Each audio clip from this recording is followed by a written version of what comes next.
Hi there, I'm Charlie. And hello, I'm Todd. And welcome back to episode 3 of Tell Me About It.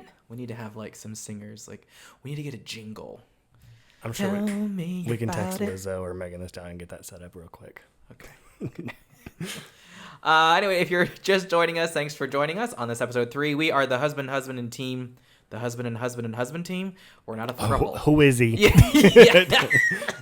We are the husband and husband team who sit down with people that pique our interest and ask them to tell us all about it, from who they are and what they do. And this week, we've got a doozy. Well, no, what's the word for doozy? It's not a doozy. It's definitely different, but it's gonna kill ya. It's so good. Well, that's a little far, but not far off. And happy July 4th, by the way. Yes, hashtag Merca. It's not July 4th right now, but happy Merca and all that. Everybody be safe if you're firing off fireworks. Also, if you're in Texas. In Texas, if you are in the state of Texas, just don't. Just don't, because we're going to catch on fire. I mean, we already lit, but... God. All right, Charlie, what is this episode that we've got for the folks out there? So today, I know episode 1 and episode 2, we interviewed each other trying to kind of get the feel for this and learn about what we do, and this is going to be our first interviewed episode with someone that we have reached out to and got them on the pod. And today we are interviewing Marlena from Green Cremation, Texas. They are a cremation service, and but get this, guys, it's not just any cremation service. I was floored, or I almost died when Charlie said this is the interview. So it's a cremation service, but the twist is they do everything green, like it's all environmentally safe, environmentally friendly. They do water cremations. That's right. So water people. It's a water cremation. Yeah, so not flames. Like, I mean, they also do what they call, it's flame-based cremation. Yeah. They do flame-based cremations, and then they do a water cremation, which is, it blew my mind. It's not what you think. Like, honestly, I think we talked about this. Oh yeah, we both thought like full we on thought like bathtub jets. Yeah, like jets come out and it like, off, pulverize your body. But it's much more professional or very clinical how they do it. Yeah. So that's what we're talking with Marlena with. She was super nice. Super nice. I'm sure y'all will pick up on just how compassionate she is in her field. That was the key thing is she's not like what you see on the movies as far as like not at all. Just like all about loving death. She actually, well, you'll learn more about her, but she really does this because she likes to show compassion and comfort to these individuals because this is probably the worst time in their life to come see her. But anyways, so preface on this. So when we do these interviews with people, we walk in knowing absolutely nothing. No, yeah. Like when I used to do like reporting and stuff, I would spend hours on research before I interviewed somebody. In this case, I don't, because I want to be as surprised as you guys are. Yes. When we hear about this. Yeah, the only thing I knew, like when I looked them up, the only thing I saw was water cremation. I stopped looking. I emailed. We got it set up. Yeah. But we literally did the interview at the location in the viewing room where they would have. Yeah, I don't know if it's with the viewing room though. That's what she said was the viewing room. It was the viewing room? I think it's where they get to choose what. Anyway, so without further ado, ladies and gentlemen, please get yourself comfy because this is episode 3 with Marlena from Green Cremation, Texas. Enjoy. Hi there, it's Todd and Charlie, and we're here with our first inaugural guest. real interview. Yeah, and this is Marlena. Hello, Marlena. How are you? Hi, I'm doing well. Nice to be your first official guest. Yes, that's cool. You have helped us usher in a new wave of cool podcastness. Yes, and this is possibly the most exciting one that we've been wanting to do.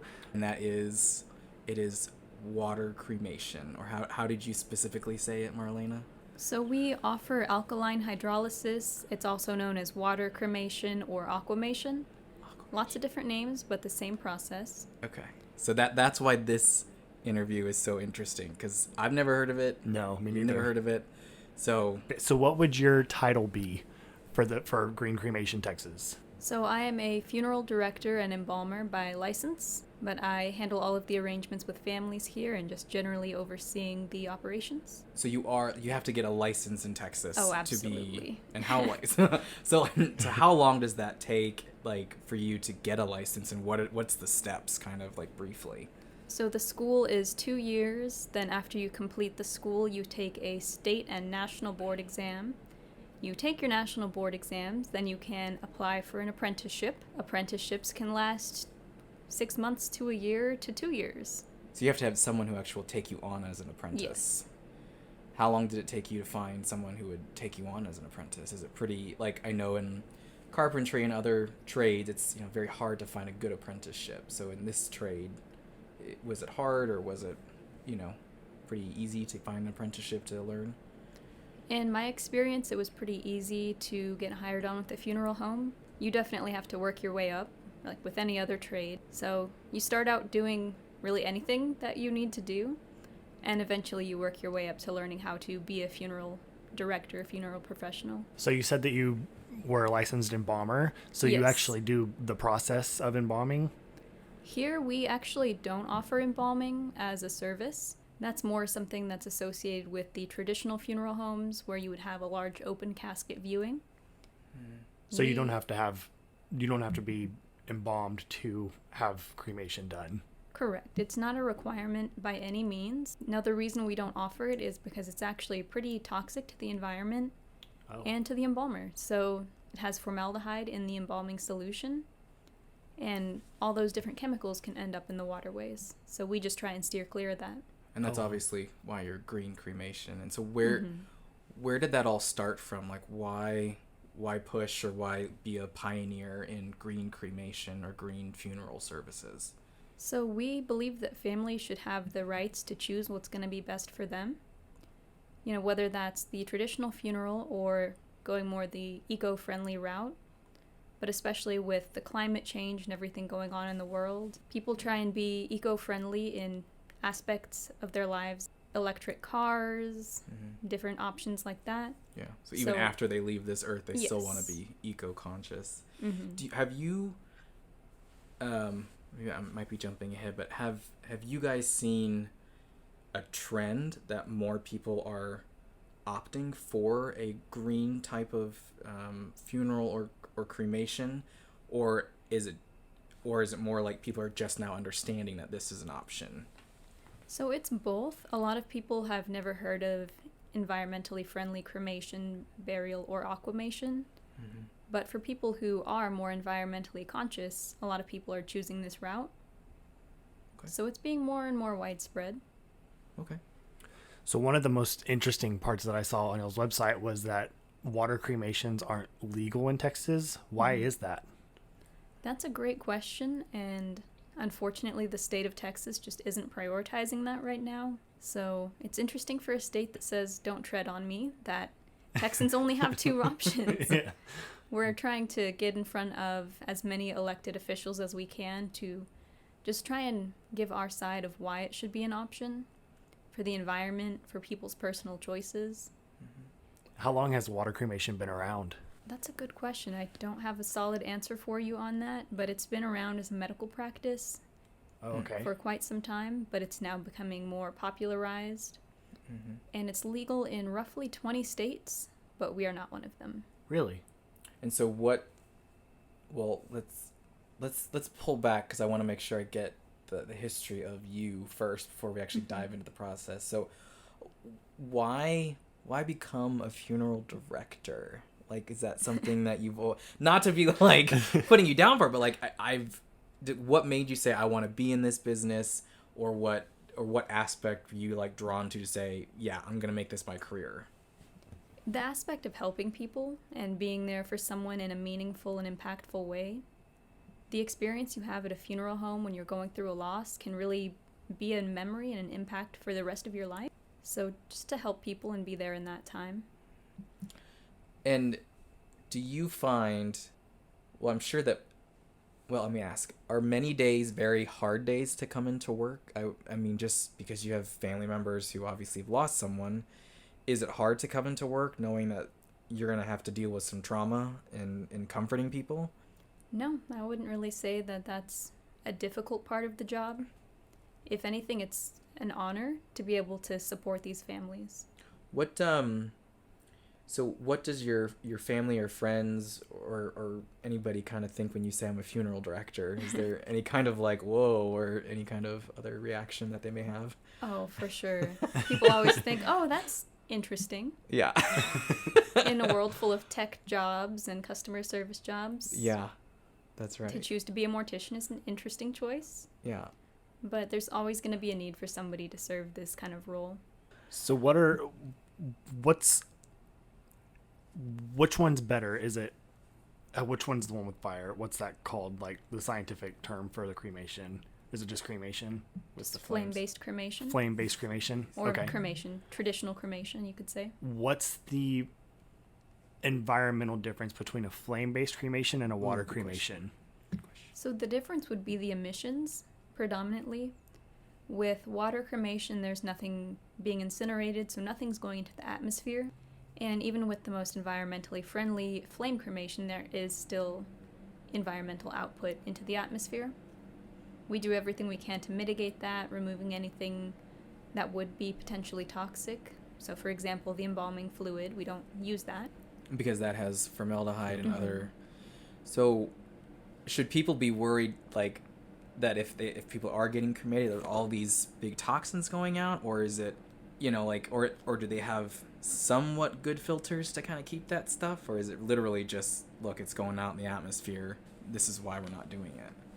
Well, people should be concerned about it to the same level that they would be any other environmental emissions, so it just kind of is what it is, unfortunately. The state doesn't really allow us to have many options besides flame cremation or burial. And even with burial, at least we have the option of natural burials, which is something we offer here as well. So what's a natural burial? I'm assuming it's no casket. So to kind of draw the differences here, a traditional burial, you would expect somebody in a metal casket or a treated wood casket. They've been embalmed, they are cosmetized. What does cosmetized mean? Like Makeup and hair. Mm-hmm. Okay. So things like that would be associated with the traditional. And then also with a traditional cemetery, there would be a grave liner. So it's a big concrete kind of vault of sorts. It's called a grave liner. I've seen them, like, because we have a cemetery near our house. I've seen it, but I didn't know it was called a grave liner. And what's that for? Like, what is that, just to keep everything encased away from the elements of, like, flooding or water or stuff? Or And is that in all graves? So it depends on the cemetery. It's not a state requirement, but cemeteries can make their own requirements. Mostly it is to kind of keep the ground from settling with different divots and things. Oh, okay. Okay. So another example with a traditional burial would be the traditional cemetery. So no matter what time of day or year, you can go out there and see bright green grass. Yes. Perfectly manicured. It uses a ton of water, a ton of gasoline, and a person's time to manicure that grass. Okay. So natural burial sites, you really are returned to the earth. And No embalming, no casket. And so what? This is where like I want to ask a question, but I don't want to like be disrespectful at all. So, how is the person buried? Is it in a specific type of blanket or cloth, or how is a natural burial usually performed? So there's options too. We use frequently a shroud, which would be a cotton or bamboo fiber, similar to a blanket, that someone would be shrouded in to be then laid to rest, or natural caskets. So that could be made out of woven willow, could be made out of woven bamboo pieces, or even just something as simple as cardboard. And do only certain cemeteries allow for those type of burials, or do most cemeteries say, yeah, you can have a natural burial here? Or it just depends. There are some natural burial cemeteries where that's all they do. And there's some cemeteries that are a little more lenient, so you can have a natural burial. But there would be others where a casket would be required, and you just sort of have to go with the flow of what they say. Got it. So as far as like remains between the flame-based cremation and a water cremation, is it kind of you're getting the same remains back from both. Like the amount of remains? Well, I mean, like ashes versus what comes back from a water cremation. Like, what's that process like? So that's a great question, and we actually tell families this all the time. With a water cremation, you're getting 20% more cremated remains, which is what most people call ashes, and they're also usually a finer and lighter consistency. So 20% more than a fire-based. Correct. Is it actually? So what is the process like in a water cremation? Yeah, take us through that. So with a water cremation, there's a special water cremation machine, and it uses an alkali solution. So it's 5% alkali solution, 95% water. Mm-hmm.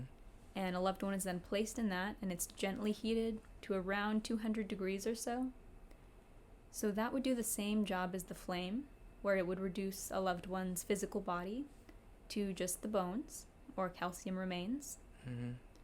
And that's what would be processed into ash. Okay, so just so I understand, so a loved one's remains gets placed into a similar tank that their kind of water is placed into, with both 95% water and then 5% alkaline chemical. Mm-hmm. And then it gets heated to 200 degrees. Roughly, yeah. Roughly. So, forgive me for being a little indelicate, but does the flesh just kind of fall off of the body and the bones are remaining there? Or that's like, I guess I'm just it's hard for me to grasp. I've never heard of that, so I just want to know, like, kind of more like, does it just kind of fall off? Not necessarily fall off, but more so liquidified. Oh. So what you're left with is what's called effluent. Okay. And so that's the alkali solution that's been neutralized with water and any sort of amino acids or things that would be remaining. Okay.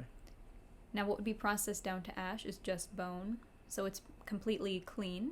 Okay. So the bones are burned, or the remains are burned in fire, or is it still the water Afterwards. There's no fire involved with the water cremation. There's no fire. Mm-hmm. Oh, okay. So you just have the bones left, and then you'll pulverize them? Correct. Okay. And So, that's what makes the quote-unquote ash? Yes, exactly. A lot of people think that with flame-based cremation that ash is like what you would get out of a fire pit, which is not at all the case. What is it? It is the same pulverized bone. Uh-huh.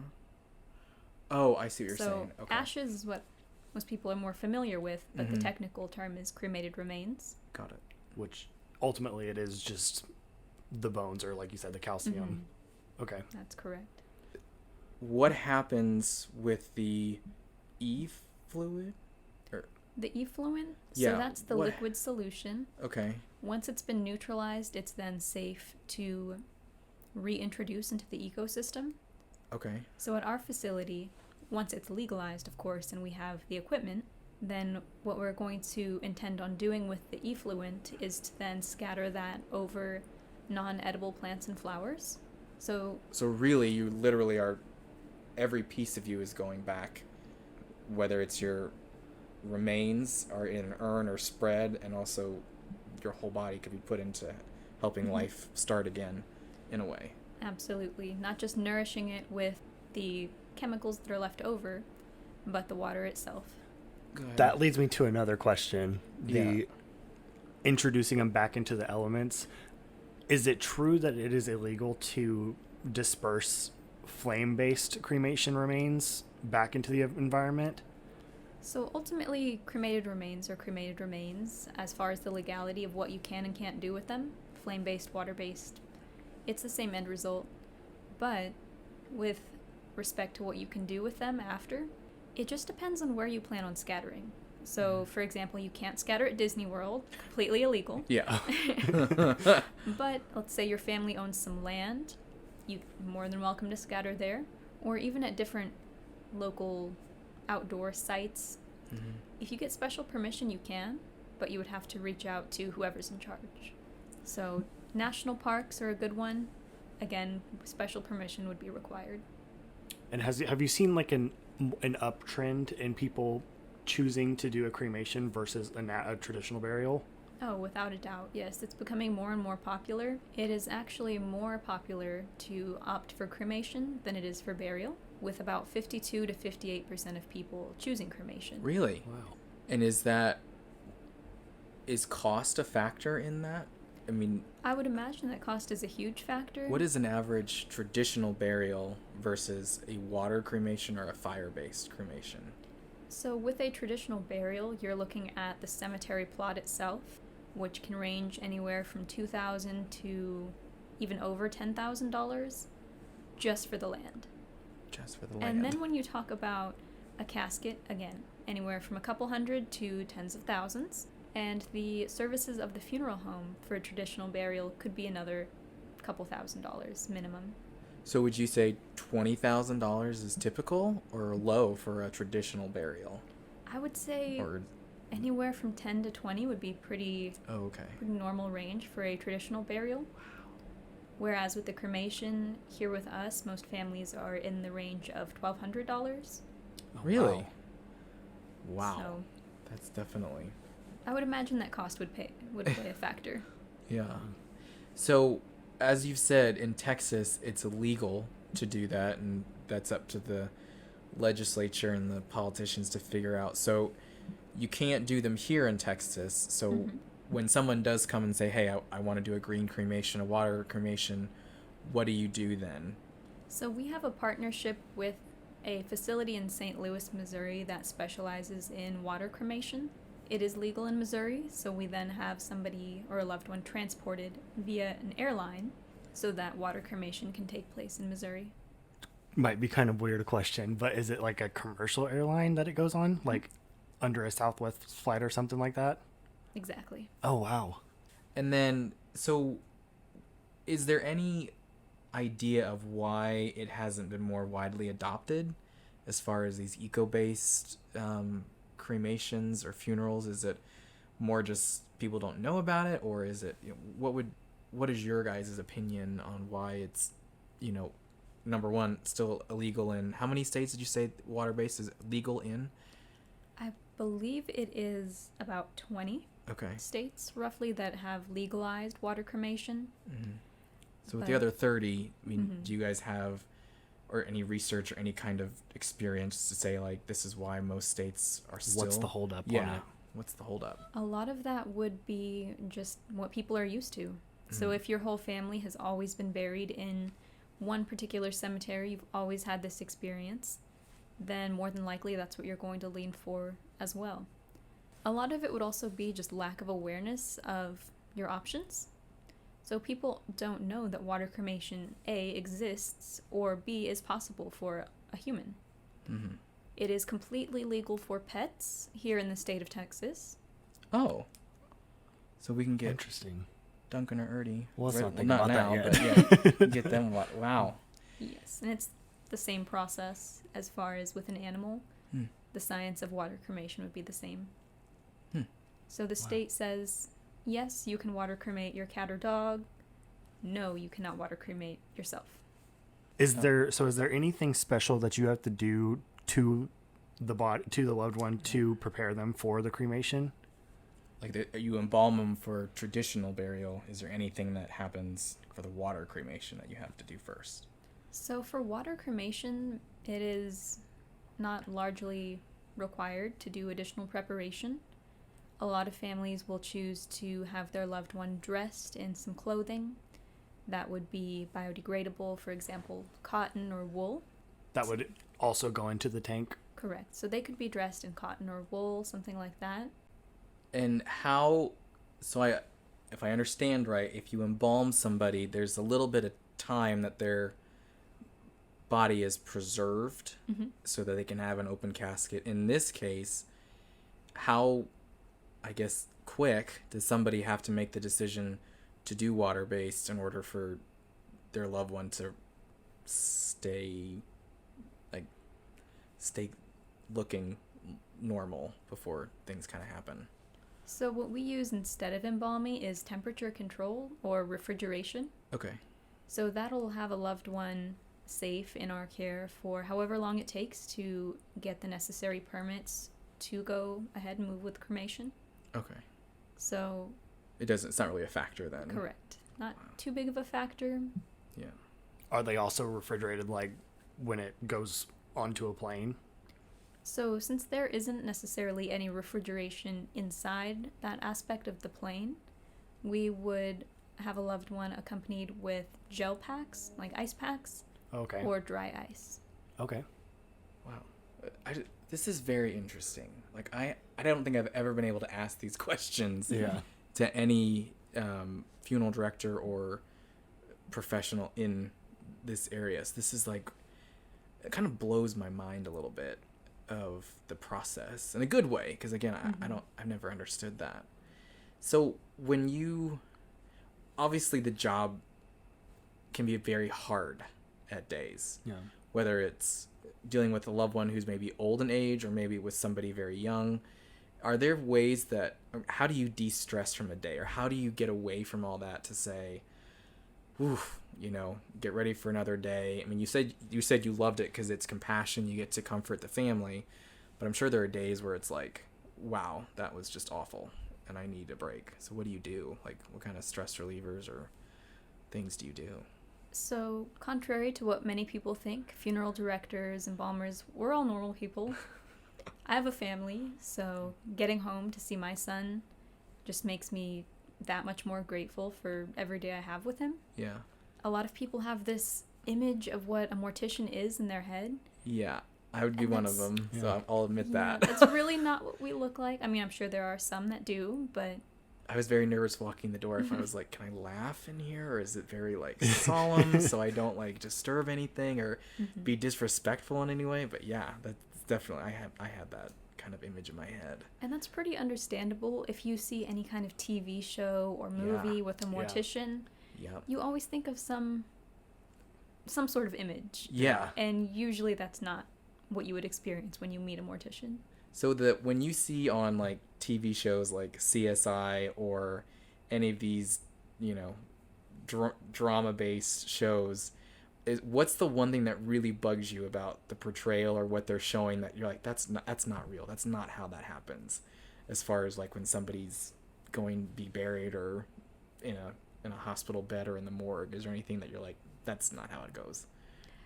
Really, none of it is how it goes at all. So I just don't even pay any attention to that, because if I did, I would think every part of this is so inaccurate. Yeah. I'm sure it's the same way doctors and surgeons feel when they watch any show where they're performing surgery. Yeah. Yeah. My dad's definitely like that. He's like, they would never shock the person like that. It wouldn't happen that way. Or that's not how a seizure really looks. But it makes for good TV. It does. It makes for great TV. So my final question would be, how long does it take for a flame-based cremation to complete versus the water cremation? So with a flame-based cremation, depending on the loved one, it could take 2 to 5 hours. With a flame-based, it really just depends on the machine that's being used. So that could take 10 hours, roughly. So flame-based is 10 hours, water... Flame is 2 to 5. Okay. Water's 10. Water's 10. And that's just a rough estimate. Yep. Every machine is different, and every loved one is different. So no two people are going to have this exact same stats, you could say, when it comes to cremation.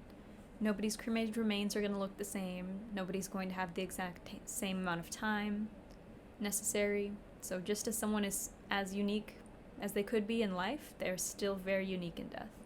And is there anything that we haven't asked you that you want people to be aware of as part of the funeral process? Or the profession, even? Yeah.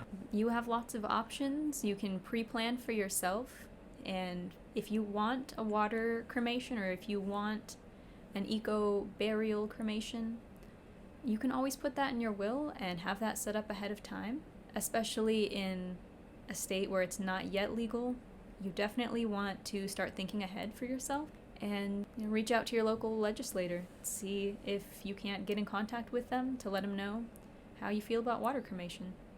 And tell the people what we can do or reach out to anyone, any websites or anything that we can do to help get water cremation legalized in Texas. Or even just to know more about the process and how it gets done. As far as getting more information on water cremation, we have a lot of great articles on our website. You could type into your search bar cremation.green and it'll take you right there. Cremation.green. You heard it here. And just reach out to any local legislator that you might have a phone number or email address to, the senator or governor, anybody like that. An email doesn't hurt. Great. Cool. Well, thank you so much, Marlena, for Yes. for telling us about what you do, but also for being gracious enough to answer our questions, as odd as they probably were for us. I'm sure these are questions that a lot of people Yeah. have. Yeah, but thank you again for the time. We very much appreciate it. Well, you're very welcome, and thanks for inviting me here. Thank you. Thank you so much. So Charles, yeah, interesting. That was a lot of information to take in. Interesting. Very interesting. You can tell by my voice and when we're sitting down with her how awkward I am asking questions because I didn't want to be disrespectful. I mean, how do you ask somebody who takes care of these people? Yeah. Hey, is there like skin floating in the water? Well, like, and it is just like it's a profession that is very behind closed doors, and you don't really have to deal with them until it's time, and you're taking it all in. But yeah. And so I think the thing that just like blew my mind again was, Texas is of the like part of the 40 or so states. 20 or it's legal in 20 states. Right. Yeah. So then the other 30 are not. And look, Charlie and I are not here to promote either way. No. So I think it's just interesting to know that the steps that they have to take to, get this done. So anyways, but yeah, very interesting. I am tempted to ask next time to I don't know, see how one actually works, but I don't think that's probably respectful to the families. No, but yeah. The loved one. The loved one. That's right. Yeah, she kept saying the loved one. Yes. So, but major thanks to Green Cremation, Texas. Thanks, Marlena. Thanks, Marlena. Super sweet girl. We also want to thank her buddy at the office, Butch. Yes. He was super nice as well. We're holding down the fort while we stole Marlena for an hour. All right, guys. Well, that is the end of this. Oh, wait. Sorry, Charles. Oh, I forgot the most important part. Sorry. The most important part. Guys, we are super grateful for the outcome that this has. I'm butchering this. We are super grateful to everyone that has listened to this and gave us all the love and support. We just want to let y'all know that the best way that you can help us is to please review us. Leave us a review, a like on Apple Podcasts, Spotify, wherever you're listening to your podcast. It really does help us out more than you know. And from the marketer perspective, I'll tell you why. Because the more likes and the more subscribers we get, it helps with the algorithm to pull our name up top on that podcast list. So, and from the taxidermy side of it, I ain't got nothing for you. Yes, like, subscribe, follow. Also, we have a new website, right, Charles? Yeah, we have a new website. You want to look up more about us and even see a wedding picture of us to see what the faces of what you're listening to. Yeah. Or not much people. Yeah. Hey, it's there. But it's a lot. But it is www. Oh, girl, you can't get the right website. www.tellmeaboutitpodcast at. Oh my God, it's on an email. Girl. www.tellmeaboutitpodcast.com.